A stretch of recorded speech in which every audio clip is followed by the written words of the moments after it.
वंदे मातरम साथियों, future drops education के online platform पर आपका हार्दिक स्वागत है। लाइक, शेयर और सब्सक्राइब जरूर करें। और अपन जो श्रृंखला राजस्थान की ज्योग्राफी के अध्ययन को जो कंप्लीट लेके चल रहे हैं और उसमें कुछ भी चीज को अपन छोड़ नहीं रहे हैं, सबका सब समेटने का प्रयास है।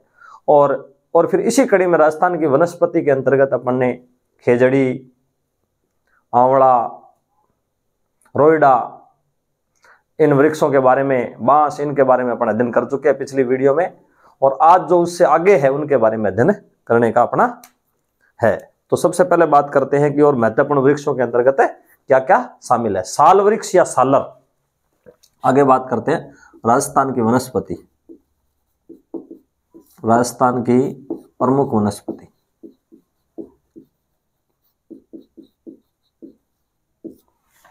इसके अंतर्गत आगे बात करते हैं तो सबसे आगे नाम आता है सालर या साल वृक्ष।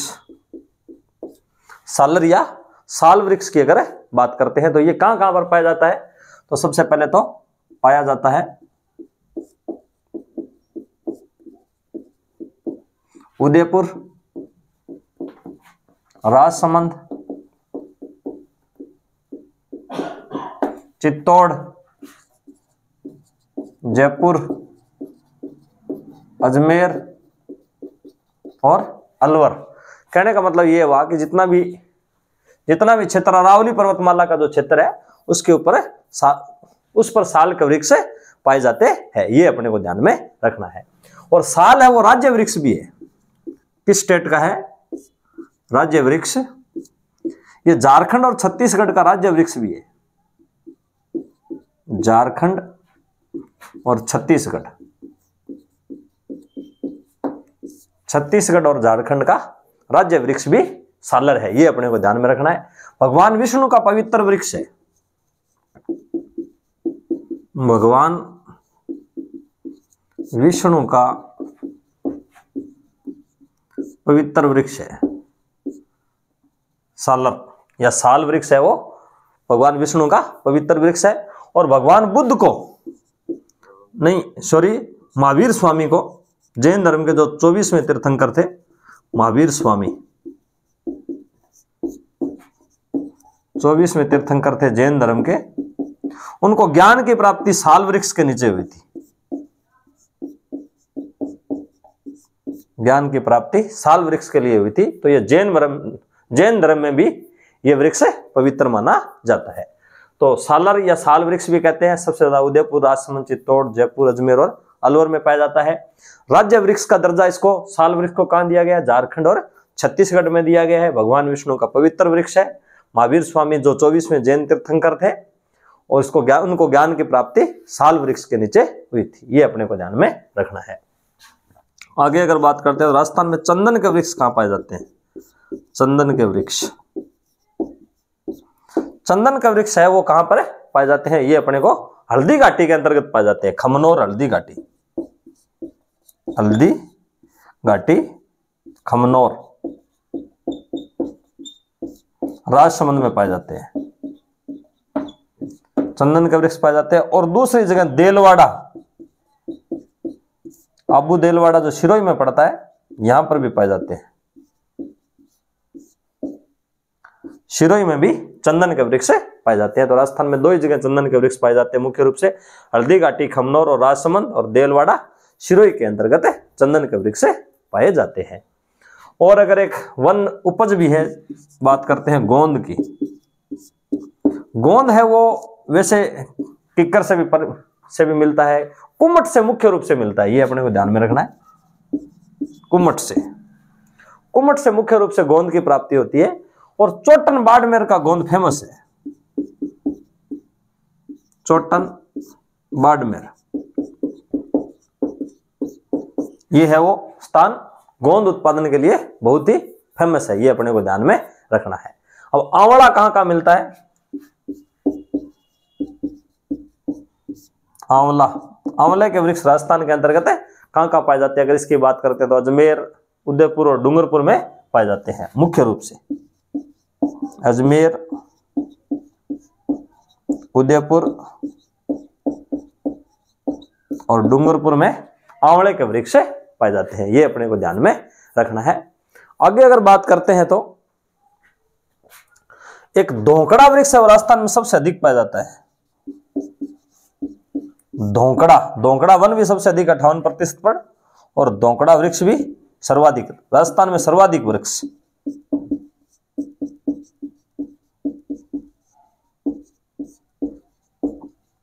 तो धोकड़ा का वृक्ष है वो राजस्थान में सबसे अधिक पाया जाता है, ये अपने को ध्यान में रखना है। इसका जो वनस्पति का नाम है वो एनोजिस पेंडुला है, ये भी ध्यान रखना है क्योंकि ये सबसे अधिक पाया जाता है। एनोजिस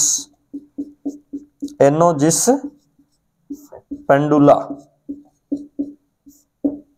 इसका वनस्पति के नाम है, ये भी अपने को ध्यान में रखना है। और ये सर्वाधिक ज्यादा धोकड़ा का वृक्ष है वो लगभग तो पूरे राजस्थान के अंतर्गत पाए जाते हैं। सवाई माधोपुर, उदयपुर और प्रतापगढ़ में इनकी बहुलता है। हाईएस्ट की अगर बात करें तो सवाई माधोपुर,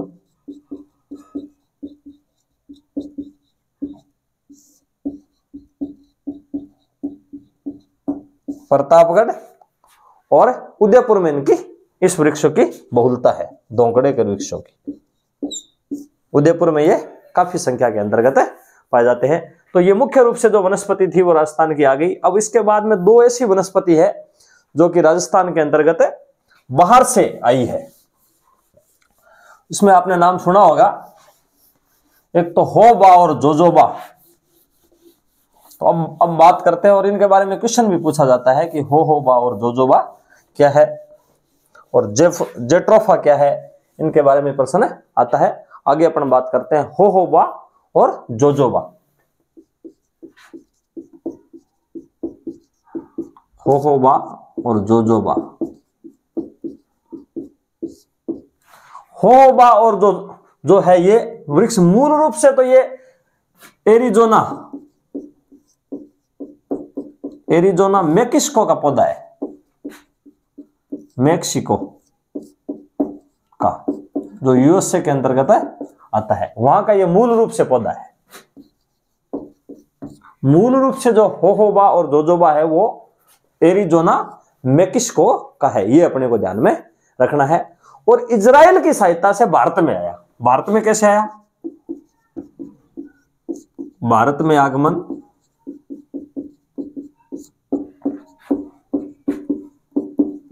इजराइल की सहायता से।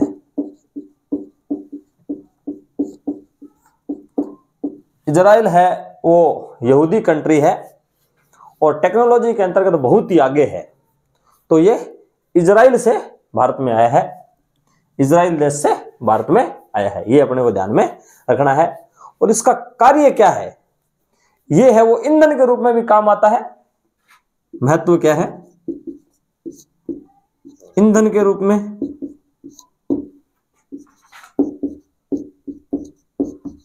और सौंदर्य प्रसाधन निर्माण में भी काम आता है।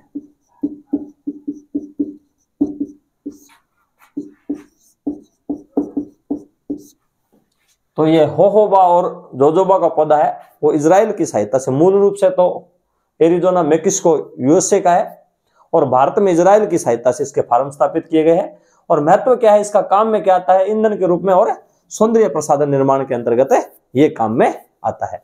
और राजस्थान के अंदर इसके 2 फार्म है। राजस्थान में फार्म, एक फार्म तो है ढंड जयपुर में,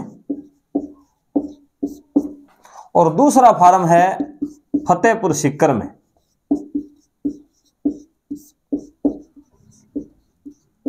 यहां से कई बार क्वेश्चन पूछा भी गया है। एक फार्म तो है इसका ढंड जयपुर में और दूसरा है फतेहपुर सीकर में, ये अपने को ध्यान में रखना है। और एक इसका प्लांट बनाया जा रहा है जो बीकानेर में, झांझर बीकानेर में निर्माणाधीन प्लांट है। एक होबा और जोजोबा का निर्माणाधीन प्लांट झंझार बीकानेर में। होबा और जोजोबा का प्लांट लगाया जा रहा है झांझर बीकानेर के अंतर्गत। तो होबा और जोजोबा है वो मूल रूप से एरिजोना मेक्सिको का पौधा है, इजराइल की सहायता से भारत में आया।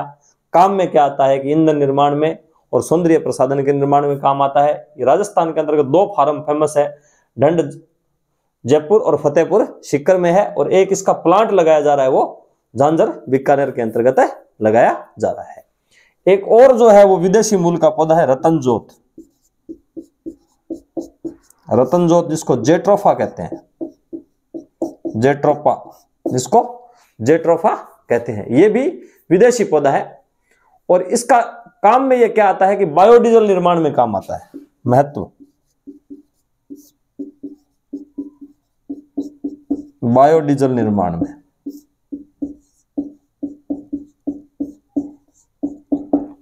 रतनजोत जो पौधा है जेट्रोपा जिसको कहते हैं, महत्व क्या है, ये बायोडीजल निर्माण में ये काम में आता है। और भारत में इसका जो प्रथम प्लांट है, भारत में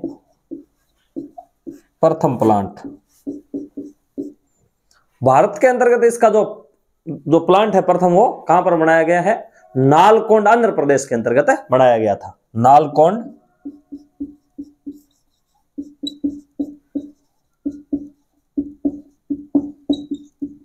आंध्र प्रदेश में। और राजस्थान में पहला प्लांट, राजस्थान में पहला प्लांट है वो बनाया गया है कटलवास, उदयपुर में। कटलवास उदयपुर में। तो ये अपने को ध्यान में रखना है। रतनजोत है, ये भी क्या है कि यहां का पौधा नहीं है, ये भी विदेशी मूल का पौधा है, इसको जेट्रोपा कहते हैं। महत्व क्या है इसका, ये बायोडीजल निर्माण में काम आता है। भारत में प्रथम प्लांट है वो नालकोंड आंध्र प्रदेश के अंतर्गत बनाया गया था। और राजस्थान में पहला प्लांट है वो कटलवास उदयपुर के अंतर्गत बनाया गया है। ये अपने को ध्यान में रखना है। कुछ एक और महत्वपूर्ण जो तथ्य है, घास के बारे में अगर बात कर लेते हैं, बांस वैसे घास की श्रेणी में आता है जिसको आदिवासियों का हरा सोना कहते हैं, ये अपन पढ़ चुके हैं।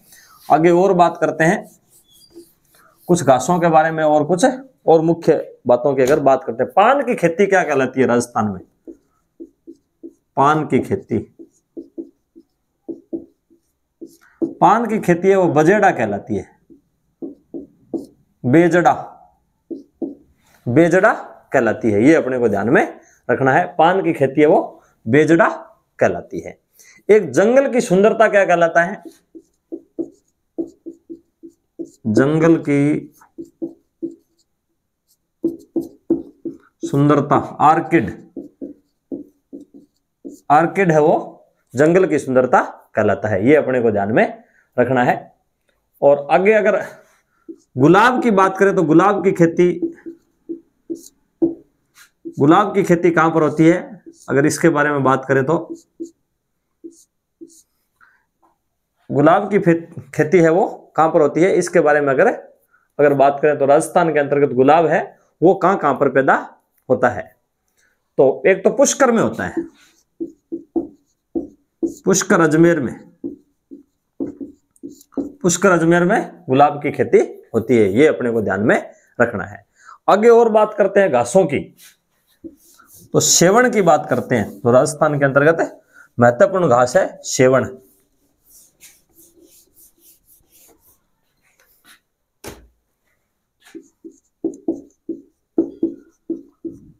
सेवण घास, तो राजस्थान में महत्वपूर्ण घास है सेवण। सेवण को और भी क्या नाम देते हैं, इसको लिलोन भी कहते हैं,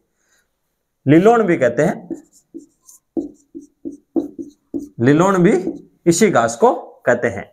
लीस्यूरस सिंडिकस इसका वनस्पति का नाम है, लीस्यूरस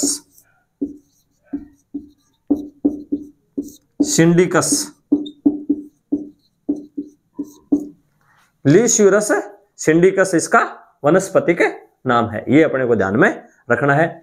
और इस सेवण घास की बात करें तो इस पर राजस्थान का जो राष्ट्रीय पक्षी है गोडावण इस घास पर अंडे देता है, यानी गोडावण संरक्षण के लिए सेवण घास की आवश्यकता है। और सबसे अधिक जो सेवण घास है वो सर्वाधिक कहां पर पाई जाती है, जैसलमेर में पाई जाती है, जैसलमेर में सर्वाधिक पाई जाती है। और जिसमें भी लाठी सीरीज नाम का जो क्षेत्र है, लाठी सीरीज जो कि मीठे पानी का क्षेत्र है, वहां पर यह सर्वाधिक पाई जाती है। ये अपने को ध्यान में रखना है। एक धामण घास भी है, धामण घास, ये भी जैसलमेर में सर्वाधिक पाई जाती है। धामण घास भी जैसलमेर में सर्वाधिक पाई जाती है। एक बूर घास होती है, सुगंधित घास होती है, ये भी बूर सुगंधित घास है।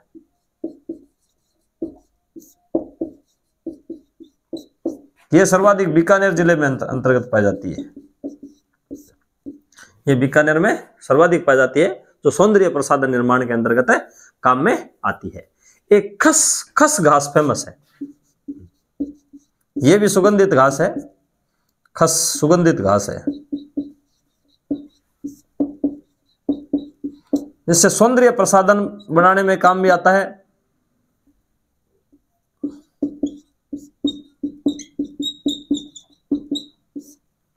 और इससे खस का शरबत भी बनता है, खस का शरबत भी बनता है। और सबसे ज्यादा है वो टोंक, भरतपुर और सवाई माधोपुर में पाई जाती है। टोंक, सवाई माधोपुर और भरतपुर में पाई जाती है। ये भी अपने को ध्यान में रखना है। और एक है माचिया घास है, वो चूरू में पाई जाती है।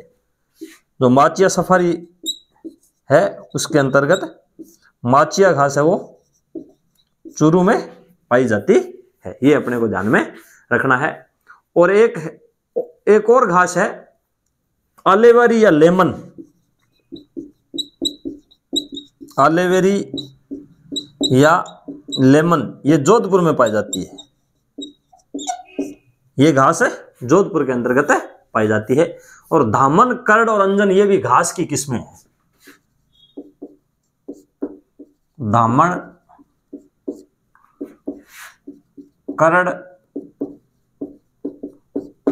और अंजन, ये भी क्या है, घास है। तो ये राजस्थान की वनस्पति के अंतर्गत जो महत्वपूर्ण जो टॉपिक थे उन सबको अपन ने समेटने का प्रयास किया। तो राजस्थान की वनस्पति के अंतर्गत क्या क्या शामिल है, वृक्ष कौन कौन से शामिल है, और घासें कौन कौन सी शामिल है, और महत्वपूर्ण और चयनात्मक अध्ययन इसके बारे में हो चुका है। अब आगे अगर बात करते हैं अपन बात करते हैं वृक्षारोपण कार्यक्रम की। यानी राजस्थान में वृक्षों को बढ़ावा देने के लिए या वनों को बढ़ावा देने के लिए कौन कौन से कार्यक्रम चलाए गए हैं। सिर्फ मुख्य कार्यक्रम और उनको कब शुरुआत की गई, किसकी सहायता से, बस इतना ही अपने को ध्यान में रखना है, जिनके बारे में क्वेश्चन पूछने की संभावना है। वृक्षारोपण कार्यक्रम,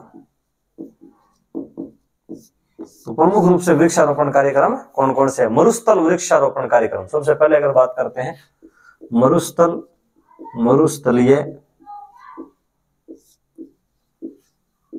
वृक्षारोपण।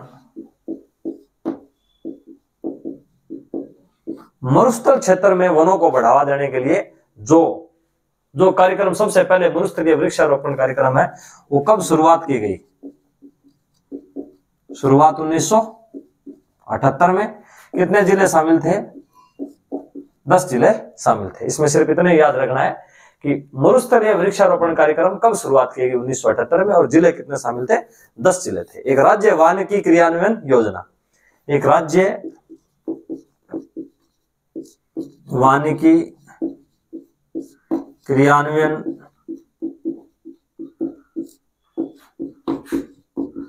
योजना, यानी वन को क्रियान्वयन करने के लिए जो योजना है वो कब स्टार्ट की गई, 1996 से 2016 तक 20 वर्षीय कार्यक्रम था।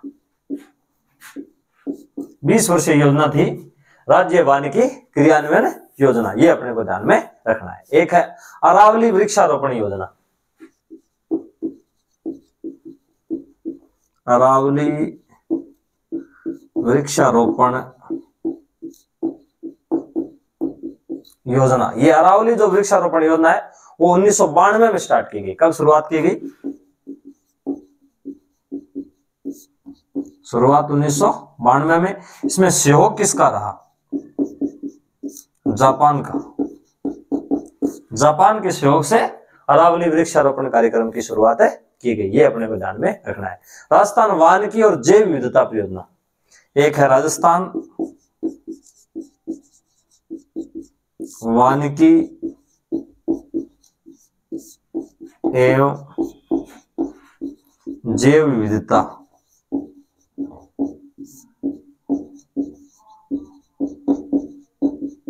परियोजना। वनों को बढ़ावा देना और जैव विविधता को बढ़ावा देने के लिए इसकी शुरुआत की गई है। और किसकी सहायता से की गई? तो इसमें सहायता जाइका, एक जापान की कंपनी है, इसमें भी जापान का सहयोग रहा है।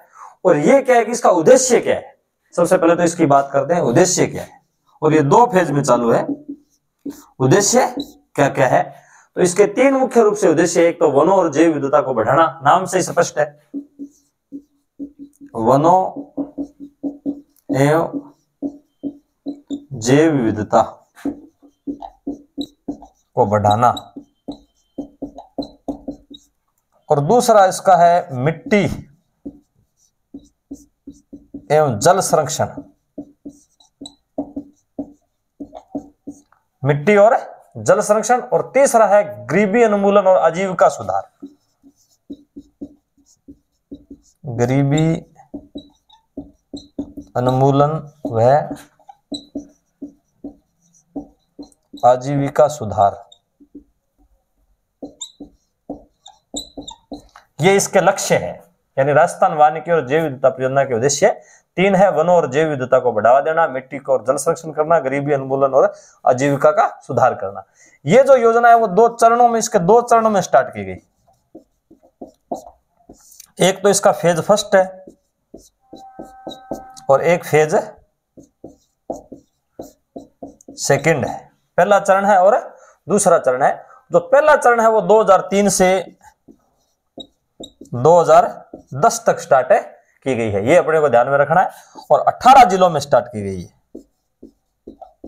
18 जिलों में, ये अपने को ध्यान में रखना है। और सेकंड फेज है वो क्या है कि 2011 से 2019 तक 15 जिलों में, 2011 से 2019 15 जिले। इसमें यह ध्यान रखना है कि 10 जिले तो मरुस्थलीय है और 5 जिले गैर मरुस्थलीय है। गैर मरुस्थलीय के अंतर्गत अपन बात करें तो जयपुर हो जाएगा और सिरोही हो जाएगा, डूंगरपुर हो जाएगा, डूंगरपुर हो जाएगा और इसमें बांसवाड़ा हो जाएगा और भीलवाड़ा हो जाएगा। बांसवाड़ा और भीलवाड़ा हो जाएगा। और 10 जो मरुस्थलीय जिले हैं उसके अंतर्गत, जो अपने 12 जिले हैं उसके अंतर्गत 10 जिले मरुस्थल वाले सम्मिलित हो जाएंगे। एक है हरित राजस्थान कार्यक्रम, यह 5 वर्षीय योजना थी। हरित राजस्थान कार्यक्रम, हरित राजस्थान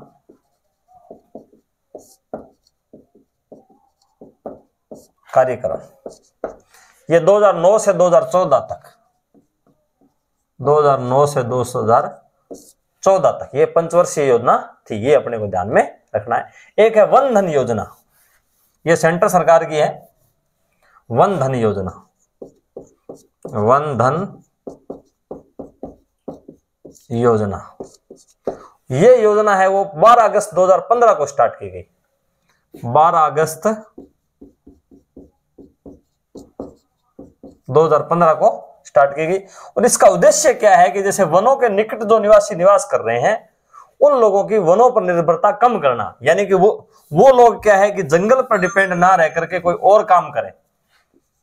वनों के निकट निवासरत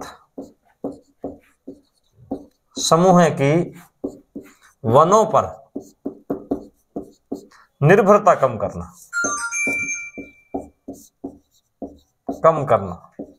ये इसका उद्देश्य है। तो ये मुख्य जो वृक्षारोपण कार्यक्रम के अंतर्गत है कौन कौन सी योजनाएं शामिल है उसके बारे में सिर्फ इंट्रोडक्शन ही अपना रहेगा। और आज के साथ इस वीडियो में इतना ही। जय हिंद, जय भारत।